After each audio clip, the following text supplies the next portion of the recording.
어도 대표적을 지킨 민희진 대표가 오늘 기자회견을 통해서 하이브의 타협점을 찾자며 손을 내밀었습니다. 하이브가 민 대표의 화해 제안을 받아들일지 주목받고 있는데요. 1조 원이 넘는 역대 최대 규모 재산 분할 판결이 내려진 최태원 SK그룹 회장과 노수영 아트센터 나비관장의 이혼 관련 소식까지 살펴보도록 하겠습니다. 임주혜 변호사와 이야기 나눠보겠습니다. 변호사님 안녕하십니까? 네, 안녕하세요. 네. 자, 오늘 민희진 어도 대표가 2차 기자회견을 열었는데 한 달여 만에 기자회견을 다시 열었는데 그때와는 좀 표정부터 일단 확실히 좀 달라진 것 같았습니다. 오늘 기자회견 어떻게 보셨어요? 그렇습니다. 오늘 두 번째 기자회견이 있었는데요. 1차 기자회견과 비교했을 때 의상도 그렇고요. 표정도 그렇고요. 말투나 어투, 뉘앙스, 제스처 모든 부분이 좀 달라졌다고 평가할 수 있을 것 같습니다. 예. 그도 그럴 것이요. 1차 기자회견 당시에는 당시 여러 가지 그런 논란의 어떤 핵심에 있었기 때문에 본인이 억울하다는 측면을 굉장히 강조한 측면이었다면요. 이번 기자회견은 어제 민희진 대표 측에 굉장히 유의미한 판결이 있었는데 예. 바로 하이브 측에서 어도의 대표이사로서 민희진 대표를 이제 해임하고자 하는 그런 그 의결권 행사를 저지하는 가처분 신청에 대해서 민희진 대표 손을 법원이 들어줬거든요. 예. 그렇기 때문에 민희진 대표가 대표이사직을 유지할 수 있게 되면서 아무래도 이런 부분에 대해서 본인이 억울한 사정이 있었던 점을 충분히 소명이 됐다고 본 것 같고요. 그 때문에 오늘 이제 기자회견의 내용을 보자면 아무래도 하이브 측에 조금 한 발 서로 물러서서 앞으로 다음 단계로 넘어가자, 그러니까 화해의 손길을 내밀었던 그런 측면도 있을 것이고, 또 여전히 지금 어도의 대표이사로서 대표이사직을 앞으로 수행해야 되기 때문에 억울함이 가득 담긴 민희진 개인의 모습이 아니라 어도의 대표이사로서 내가 이 뉴진스라는 그룹 그리고 어도라는 회사를 얼마나 잘 이끌어 나갈 수 있는 인물인가를 좀 부각하기 위한 기자회견이 아닌가, 이렇게 좀 저는 볼 수 있었습니다. 예. 어제 말씀해주신 그 법원의 판결로 민 대표는 이제 연임이 됐습니다만 오늘 이제 임시 주총에서 측근들은 대거 교체가 됐죠. 그렇습니다. 이제 민희진 대표는 이제 하이브와 주주간 계약이라는 것이 체결이 되어 있었습니다. 네네. 그 주주간 계약에 따르면 민희진 대표가 적어도 5년 동안은 대표이사직을 유지할 수 있는 방향으로 하이브가 의결권을 행사해야 된다는 이런 조항이 담겨 있었고요. 예. 물론 민희진 대표 측에서 대표이사직을 계속하기 어려운 사유, 그러니까 배임을 했다던가 회사 경영에 아주 큰 어떤 위해를 끼쳤다거나 그런 사정이 있다면 대표이사를 교체할 수 있지만 그렇지 않고서는 5년이 보장되는 그런 조항이 있었거든요. 그렇기 때문에 민희진 대표 측에서는 이 조항을 근거로 하이브가 대표이사직을 교체시키는 방향으로 의결권을 행사하지 못하게 해달라고 법원에 일단 가처분 신청을 했고, 법원에서도 이 부분에 대해서 일단 이런 조항이 마련되어 있다는 점을 확인을 해줬고요. 예. 뿐만 아니라 지금 이 민희진 대표의 여러 행동들이 일종의 배신이라고 볼 수 있는 어떤 뉴진스의 독립을 꿈꿀 수 있었던 걸로 보이는 그런 사정들은 확인되지만 구체적으로 어떤 실행에 착수했다거나 회사에 큰 타격을 입혔다고 보기는 어렵기 때문에 이로 인해서 만약 의결권을 행사해서 민희진 대표에서 다른 사람으로 교체가 되면 민희진 대표는 회복할 수 없는 손해를 입을 수 있다는 점을 이제 인정을 해주어서 대표이사직을 일단 유지할 수 있게 되었거든요. 예. 하지만 민희진 대표 외의 그런 이사진은 모두 교체가 됐습니다. 왜냐하면 하이브가 이미 80%의 의결권을 갖고 있기 때문에 사실상 민희진 대표는 가처분 신청을 했고 이 부분이 받아들여졌기 때문에 교체가 안 된 것이지 나머지 이사진은 모두 교체가 되고 하이브 측의 인원으로 알려진 사람들이 3명이 새로 지금 이사로 등재가 되었거든요. 예. 그렇기 때문에 사실상 지금 민희진 대표가 대표이사직은 유지는 했지만 해당 가처분 판결이 있었어도 일단 어도의 회사는 1대 3의 구조, 그러니까 민희진 대표 혼자와 이제 하이브 측 인원 3명이 이제 의결권을 행사할 수 있는 그런 구조라고 개편이 됐다고 볼 수 있을 것 같습니다. 예. 앞서 이제 말씀을 해주신 대로 민 대표는 이제 화해 제스처를 내밀었습니다만 아직 하이브 측에서는 어떤 좀 입장이 아직 안 나오고 있는 상황이고요. 또 법적인 테두리 안에서 후속 절차에 나서겠다 이미 앞서서 이렇게 예고한 상태이기도 해서 앞으로 이제 좀 어도에서의 중요한 사안들이 있을 때마다 민 대표와 그리고 이제 교체된 사내이사들과의 어떤 충돌 가능성 이런 것도 좀 있겠습니까? 그렇습니다. 사실 이번 이렇게 이사진의 개편은 불편하디 불편한 동거다 이렇게 평가할 수 있을 것 같은데요. 예, 예. 지금 어쨌든 민희진 대표는 법원에 가처분 신청을 통해서 대표이사직을 유지는 할 수 있게 되었지만 어떤 회사의 중요한 사항을 결정하고자 한다면 이사들의 어떤 그렇게 보면 투표랄까요? 이런 부분이 굉장히 중요합니다. 예. 그렇기 때문에 다른 이사들의 지지가 없이는 민희진 대표가 원하는 방향으로 어도가 경영되기도 힘들거든요. 그런데 이건 하이브 입장에서도 마찬가지입니다.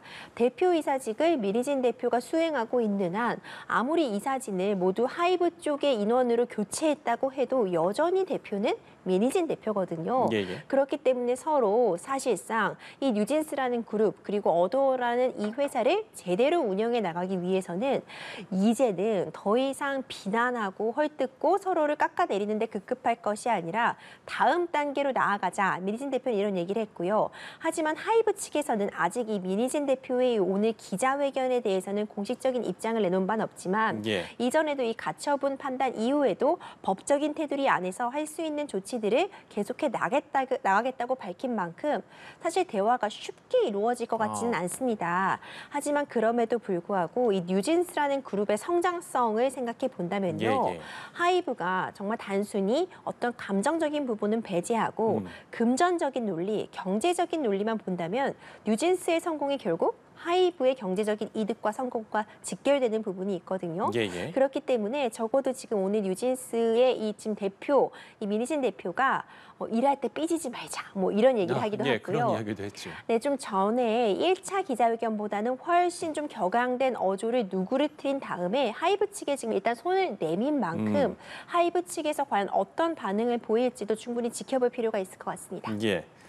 그런가 하면 이제 앞서도 이제 잠시 이야기를 해주셨습니다만 재판부에서 민 대표의 어떤 배신적 행위는 될 수 있겠지만 배임 행위가 된다고 하기는 어렵다 이렇게 이제 밝히지 않았습니까? 오늘 이제 민 대표가 이 부분에 대해서도 좀 반박하는 이야기를 했거든요. 이 부분 어떻게 들으셨어요? 그렇습니다. 사실 이 가처분 신청이라고 하는 것이요. 아직 민희진 대표와 어떤 하이브 간의 본격적인 어떤 소송전에 대한 결론이 나온 것은 아닙니다. 예, 예. 가처분은 지금 당장 민희진 대표가 대표이사직에서 하이브의 의결권 행사에 따라서 물러나게 된다면 이 하이브는 당연히 그렇게 할 수 있는 의결권을 갖고 있는 상황이기 때문에 예, 예. 만약 이 부분에 있어서 어떤 문제가 있음에도 불구하고 당장 교체가 되면 민희진 대표는 이제 회복하기 어려운 손해를 입기 때문에 일단은 이직을 유지하게 해주자 이런 판단에 불과하거든요. 하지만 이 판단을 하는 과정에 있어서 과연 민희진 대표가 이렇게 대표이사직을 그만 수행해야 할 만큼 문제점이 있는가를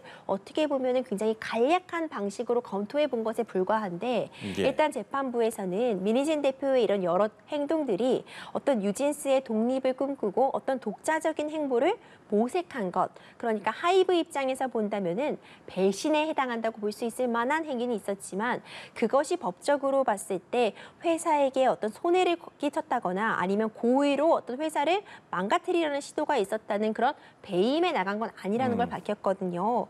하지만 이제 민희진 대표는 이에 대해서도 뉴진스가 낸 성과를 생각한다면 다른 네. 사람이 이루지 못할 성과를 굉장히 최단 기간에 내가 이루어냈는데, 그러니까 쉽게 말씀드리자면 이렇게 능력 있는 내가 배신이라는 게 말이 되냐 이런 그렇죠. 식으로 자신감을 표현하기도 했거든요.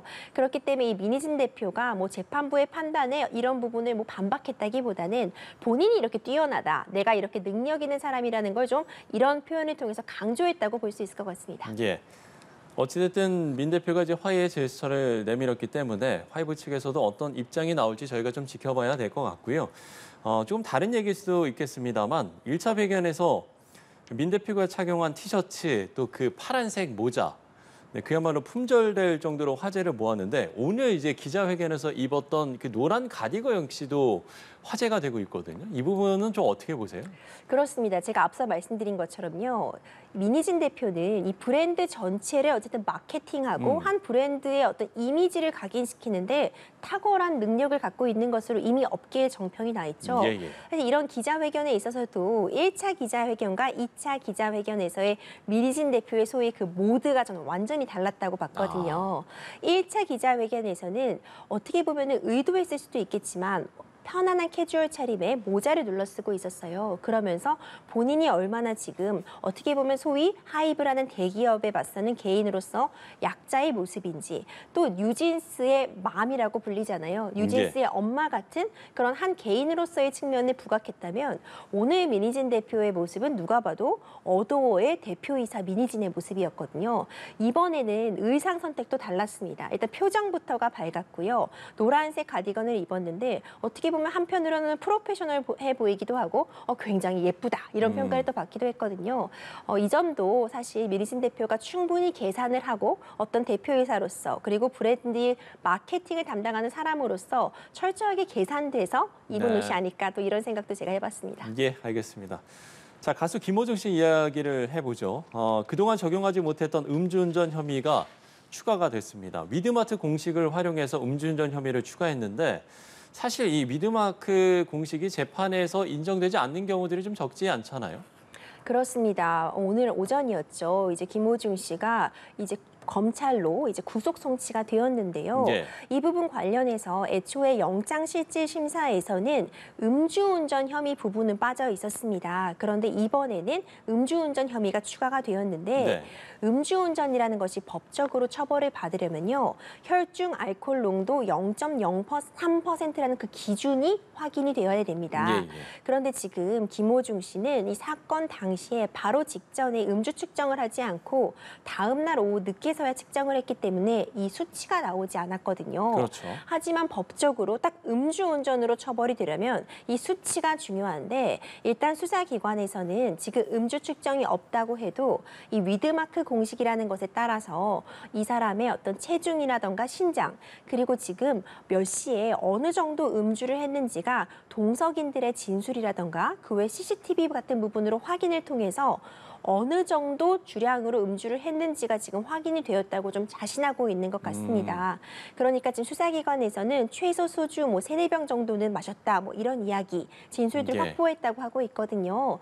그렇다면 사실 이 부분이 맞다면 혈중 알코올 농도가 0.03%보다 훨씬 더 높게 나오는 게 정상적인데, 지금 어쨌든 수치가 확인된 것은 아니기 때문에 위드마크 공신으로 역산해서 추정을 해도 0.03% 정도는 지금 이미 충분히 입증이 되었다. 그러니까 더 높게 나오는 게 정상적이겠지만, 재판부에서 원래 이 수치가 정확히 확인되지 않으면 위드마크 공식에 따른 추론만으로는 음주를 잘 인정해주지 않거든요. 예, 예. 그렇기 때문에 수사기관 입장에서는 이거보다 더 높은 수치가 나올 것이 합리적으로 지금 충분히 확인이 되고 의심이 되지만, 입증을 좀 용이하게 하고 충분히 인정될 정도 0.03%는 넘었다는 취지로 지금 음주운전 혐의를 추가한 것으로 보입니다. 예. 음주운전 혐의를 추가한 것뿐만 아니라 범인 도피 방조 혐의에서 범인 도피 교사 혐의로 바뀌었는데, 이게 이제 죄질이 더 중해지는 거 아닙니까? 그렇습니다. 이 범인 도피 문제가 결국 이 운전자 바꿔치기 혐의와 지금 직결이 되는 부분이거든요. 예, 예. 그런데 범인 도피를 방조한 것과 범인 도피를 교사한 것은 그 죄질도 다를 것이고 형량에 있어서도 차이가 크게 나타납니다. 예, 예. 이 범인 도피를 했다는 것은 기본적으로 내가 범인인데 다른 사람으로 하여금 나 대신 운전하게 만들었다는 그런 부분인데요. 만약 방조, 이런 사실을 알고 있었지만 내가 적극적으로 개입을 하지 않고 그냥 지켜본 수준에 불과하다면 범인 도피의 방조죄가 되어서 범인 도피에서 정하고 있는 죄 3년 이하의 징역에서 절반 정도의 형으로만 처벌을 받게 되는데요. 내가 적극적으로 운전자 바꿔치기를 해줘, 너가 운전한 것으로 해줘라고 적극적으로 이런 부분을 교사했다면요. 예. 범인 도피죄와 동일한 형으로 처벌을 받기 때문에 이 형량에 있어서 굉장히 큰 차이가 발생하게 되거든요. 근데 수사기관에서는 지금 통화 녹취록이 있다고 지금 얘기를 하고 있는데, 그 통화 녹취의 내용이 김호중 씨가 직접 매니저에게 너가 대신 운전한 것으로 해달라, 이런 내용을 담고 있다고 지금 전해지고 있습니다. 그러니까 이런 부분이 추가가 되어서 이번에 기소할 때는 범인 도피 방조가 아닌 범인 도피 교사 혐의를 적용한 것으로 보입니다. 예. 자, 그런가 하면 오늘 이제 김 씨가 검찰로 송치되는 과정에서 또 주목을 받았던 게 바로 이 걸음걸이였던 것 같은데, 이전에 김 씨가 이제 비틀거리면서 차에 타는 CCTV 영상을 확보를 하자 김 씨 측에서 평소 걸음걸이라는 이제 취지로 이제 반박을 하지 않았습니까? 오늘 역시도 그런 것을 좀 계산해 둔 게 아니냐 이제 이런 뭐 해석들도 나오는데요. 이 부분은 어떻게 보세요? 그렇습니다. 그러니까 애초에 내가 원래 좀 비틀거린다 이런 취지의 주장을 한 것은 이제 네. 위험운전 치사상과 관련이 되어서 그러니까 음주 상태가 정상적인 운전을 하지 못할 정도까지는 아니었다. 그렇기 때문에 이제 비틀거릴 정도면 운전을 정상적으로 하지 못할 만큼 취했다라는 주장을 좀 반박하기 위해서 이게 내가 취해서 비틀거린 것이 아니라 원래 걸음걸이가 좀 이렇다. 이런 취지로 좀 방어권을 행사한 것으로 보이는데요. 사실상 오늘 이제 이 송치될 때 이 모습을 보자면은 예. 굉장히 좀 건강이 좋지 못해 보이는 건 사실인 것 같습니다. 이렇게 구속이 되면은요, 심리적으로도 굉장히 위축이 되게 되거든요. 그러니까 처음 접해보는 환경이랄까, 그리고 지금 많은 언론 앞에서 공개가 되면서 심리적으로 위축된 부분이 있었을 것 같고, 그리고 이전에도 뭐 발목 수술이 필요할 정도로 뭐 다친 부분이 있다 이런 뭐 언론 인터뷰도 있던데 지금 상황에서 사실 뭐 비틀거리는 모습을 보여준다고 해서 양형에 있어서 참작이 될 여지는 전혀 없어 보이거든요. 예. 그렇기 때문에 이제 뭐 이런 내가 취하지 않았다는 부분을 강조하기 위해서 뭐 비틀거렸다 이렇게까지 볼 건 또 아니지 않을까 이런 생각도 해봅니다. 예, 알겠습니다. 자, 이번 사건과 관련해서 가수 길 씨도 경찰에서 참고인 조사를 받은 것으로 알려졌는데 일각에서는 이제 길 씨가 김 씨의 음주운전을 방조한 게 아니냐 이런 주장도 나왔고 물론 이제 길 씨의 소속사 측은 이제 이러한 의혹을 강하게 부인하긴 했습니다만 검찰이 이 부분도 좀 들여다볼까요? 어떠세요? 그렇습니다. 이제 길 씨 같은 경우는 이제 이전에도 사실 음주운전으로 3차례 처벌받은 전력이 있어서 지금 이번 사안이 더 좀 부각을 받고 있는 것 같은데요. 음주운전에도 방조죄로 처벌을 받는 사례가 존재합니다. 근데 음주운전 방조라는 것이 언제 인정이 되냐면요. 같이 술자리를 진행을 하고 상대방이 술을 마신 것을 충분히 인지하고 있었음에도 불구하고 차 키를 쥐어준다거나 네네. 아니면은 나를 데려다 달라고 한다거나 이런 부분 적극적으로 음주운전에 관여를 한 점이 인정이 되면은요 본인이 직접 음주 상태에서 운전을 하지 않았더라 해도 이제 처벌이 될 수 있거든요. 근데 지금 CCTV를 통해서 확인이 되자면 길 씨가 이제 김호중 씨가 운전하는 차량에 조수석에 동행한 것으로 지금 확인이 되고 있거든요. 예. 이와 관련해서 이제 길 씨는 김호중 씨와 관련된 이 음주운전 방조 혐의는 전혀 사실과 다르다 이렇게 주장을 하고 있는데 만에 하나 뭐 지금 김호중 씨가 충분히 음주한 사실을 알고도 동승을 하고 이 부분을 좀 부추긴 정황이 있다면 수사기관이 이 부분도 충분히 들여다볼 수는 있을 것 같습니다. 예. 자, 마지막 주제 만나보죠. 최태원 회장과 노세훈 관장의 항소심 결과가 나오면서 앞으로 펼쳐질 상황에 관심이 쏠리고 있습니다.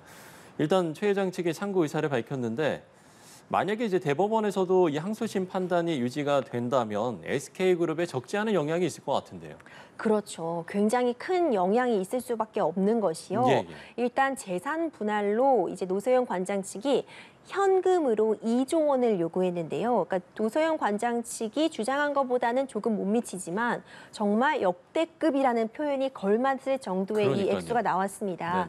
네네. 1조 3,800억 원이라는 재산 분할이 나왔고요. 위자료도 통상적인 금액보다 훨씬 높은 20억이 형성이 되었거든요. 지금 일단 이건 항소심에 불과하고요. 상고를 이제 당연히 예정이 되어 있기 때문에 대법원 확정 판결을 받아봐야 알겠지만 만약 이와 동일하거나 아니면 이와 유사한 그런 금액이 인정이 된다면 예, 예. 최태원 회장이 과연 이 금액을 어떻게 마련할 수 있을 것인가. 아무리 대기업 총수라고 해도요. 현찰로서 1조 원이 넘는 돈을 마련하는 거는 결코 쉽지 않거든요. 그렇기 때문에 지금 오늘 이 SK 주가가 굉장히 상승하기도 했는데 네. 최태원 회장이 그렇다면은 뭐 이런 자금을 조달하기 위해서 주식을 파는 것은 경영권에 어떤 큰 위해를 끼치기 때문에 주식을 팔 수는 없겠지만 주식을 담보로 뭔가 현금화를 할 수 있을 텐데 그렇다면은 이런 많은 돈을 지불하려면 주식 가치를 높여서 좀 많은 금액을 대출받지 않겠느냐 뭐 이런 계산들이 있어서 시장이 좀 더 발빠르게 반응하지 않았나 이런 분석까지 나오거든요. 만약 이것이 대법원에서 확정이 된다면 사회 전반에 미치는 영향도 상당할 것이라고 예측이 가능합니다. 예. 어제 이제 재판부가 이번 판결을 내면서 최 회장의 유책 행위를 조목조목 짚은 것으로 알려졌는데 특히 그 최 회장이 동거인인 김희영 씨가 이혼할 무렵에 쓴 것으로 알려진 그 편지에 좀 주목을 했더라고요. 이게 어떤 내용인 거죠? 그렇습니다. 이 해당 편지가 굉장히 중요한 의미를 가지는 것이요. 네. 이번 판단이 재산 분할 액수가 1조 원이 넘기 때문에 재산 분할 액수에 좀 더 초점이 맞춰져 있지만 저는 사실 이 위자료 20억 원에도 굉장히 주목을 하고 싶습니다. 네네. 그러니까 위자료는 일반적인 경우라면 사실 이혼 사건에서 3천만 원에서 5천만 원 정도 나오거든요. 굉장히 높은 수준의 어떤 부정행위가 있어도 1억 원을 넘는 경우가 예. 정말 확인하기 어렵습니다. 그런데 20억 원이라는 막대한 위자료를 판단을 하면서 그 근거로 삼고 있는 것이 최태원 회장이 노소영 전 관장에게 보낸 손편지가 있는데요. 예. 그 해당 편지의 내용에 따르면은 이 동거인인 김희영 씨가 이혼하기 전에 이제 만난 것으로 추정되는 그런 글들이 있었습니다. 그러니까 이 김희영 씨가 직접 이혼하게 최태원 회장이 내가 뭐 만들었다. 그 부분에 관여했다. 이런 내용들이 노소영 관장에게 보내는 편지에 담겨 있는데 재판부는 이런 부분을 굉장히 강하게 질타를 하면서요. 지금 어쨌든 법률상 배우자가 존재하고 있음에도 불구하고 이렇게 좀 떳떳하게 반성하는 태도 없이 혼외자의 사실을 알리고 그리고 본인의 어떤 외도 사실을 언론에도 공개하고 이런 방식들이 매우 좀 죄질이 좋지 못하다. 그러니까 한쪽의 유책성이 압도적으로 크고 노소영 관장의 피해가 막대하다는 측면에 좀 주목했다고 볼 수 있을 것 같거든요. 그런 맥락에서 여전히 법률상 혼인 관계가 유지되고 있음에도 불구하고 동거인과 이제 공식적인 석상에 동행을 한다거나 이후에도 여러 차례 공식 석상에서 이런 부분을 언급한 것 자체가 예. 노소영 전 관장에게는 굉장히 큰 정신적인 충격을 주었으며 또 이 과정에서 노소영 전 관장에게는 생활비 같은 부분의 지급을 딱 중지하고 카드도 정지시키고 이제 현금으로 지급하던 생활비도 주지 않았는데 오히려 동거인에게는 최소 그러니까 재판부가 이걸 확인할 수 있는 금액만 해도 200억 원이 훨씬 넘는 금액을 전달한 부분이 예. 어떻게 보면은 굉장히 노소영 전 관장 측에게 위법성이 있다. 그러니까 굉장히 정신적으로 충격을 준 요소가 다분하다. 이렇게 보아서 이제 위자료도 굉장히 막대한 액수가 책정이 되었습니다. 예. 자, 뭐 여담일 수도 있는데요. 이혼 소송에서 이렇게 역대 최대 규모의 재산 분할 내용을 담은 재판 결과가 나오면서 이 노 관장 측의 법률 대리인이 받을 성공부수 과연 얼마나 될 것인가 이 부분도 좀 관심이 쏠리는 것 같습니다. 네, 저도 정말 궁금합니다. 저도 그러게요. 이제 변호사로 활동하고 있기 때문에 이제 이 부분도 많은 분들이 좀 궁금해하실 수는 있을 것 같아요. 네. 왜냐면요, 일단 이번 판단 1심 같은 경우에는요, SK 주식이 아예 이 재산 분할의 대상에 들어오지 못했습니다. 최태원 회장의 사실상 압승이라고 평가할 수 있는데 2심은 완전히 뒤집혔어요. 일단 재산 분할의 대상에 들어온 재산 목록이 아주 많이 늘었습니다. SK 주식 다 들어왔고요. 그 외에도 최태원 회장이 갖고 있던 그런 모든 재산 내역들 그리고 심지어 선대로부터 물려받은 미술품까지도 모두 들어왔고 예. 그 총 재산의 35%가 노소영 관장 몫이라고 지금 나온 거거든요. 그리고 위자료도 20억 원이나 나왔습니다. 1심에 비해서 20배가량 증가하게 된 그쵸. 것인데요. 그렇다면 확실히 제가 언급드릴 수 있는 부분은 노소영 관장 측의 변호인들이 변론을 잘한 거거든요. 그러니까 이런 부분에 대해서 재산 같은 부분 빠지지 않고 다 모아서 제출을 했고요. 이와 관련해서 이 혼인 파탄의 책임이 최태원 회장 측에 있다는 일관된 논리를 좀 잘 설명을 하고 풀어낸 것으로 보이기 때문에 이게 계약서마다 그 성공보수 책정이라던가 이런 부분은 다를 수 있고 사실상 성공보수라는 게 따로 마련되어 있는 것은 아니거든요. 그렇게 받고 있는 것이 아니라 어떤 약정 이 되어 있을 텐데 네네. 그래도 이 정도라면은 두둑한 보너스가 나오지 않을까 이런 예측이 네. 가능합니다. 특히나 임재 변호사께서도 많이 좀 궁금해하실 것 같다는 생각이 듭니다. 자, 끝으로 한 가지 더 질문을 드려보자면 SK이노베이션이 SK빌딩에서 나가달라면서 노 관장을 상대로 낸 퇴거 소송의 결과가 이제 다음 달 21일에 나오는데 어제 나온 항소심 결과가 이 소송에도 좀 영향을 줄까요? 근데 사실 이건 또 별도의 소송이라고 볼 수 있습니다. 이것은 이제 SK이노베이션이 본인의 건물의 이제 원래 임차인이었던 거죠. 노소영 관장 측의 이 나비 아트센터를 이제 퇴거 명령을 내렸던 것이고 노소영 관장 측은 이 부분에 대해서 부당하다는 입장을 펴고 있었는데요. 물론 이번 이 이혼 소송 재판에서 해당 내용이 언급이 되기는 했습니다. 그러니까 노소영 관장 측에게는 이렇게 나가라는 그런 퇴거 소송까지 진행하면서 상대적으로 동거인에게는 이제 막대한 경제적인 이득을 준 부분이 노소영 관장 측에게는 굉장히 정신적인 피해를 호소할 만했다. 이런 부분이 담겨 있긴 하지만 예. 어쨌든 근본적인 부분이 퇴거 소송과 관련해서는 임대차 계약이 쟁점이 되기 때문에 뭐 이전의 이혼 소송이 어떤 정확한 영향을 끼친다고 보기는 어렵겠지만 그래도 같은 내용을 담고 있기 때문에 이런 부분도 이 재판부에서 참고는 충분히 할 수 있을 것 같습니다. 예, 알겠습니다. 오늘 세 가지 이슈 살펴봤습니다. 임주혜 변호사와 함께했습니다. 오늘 말씀 고맙습니다. 감사합니다.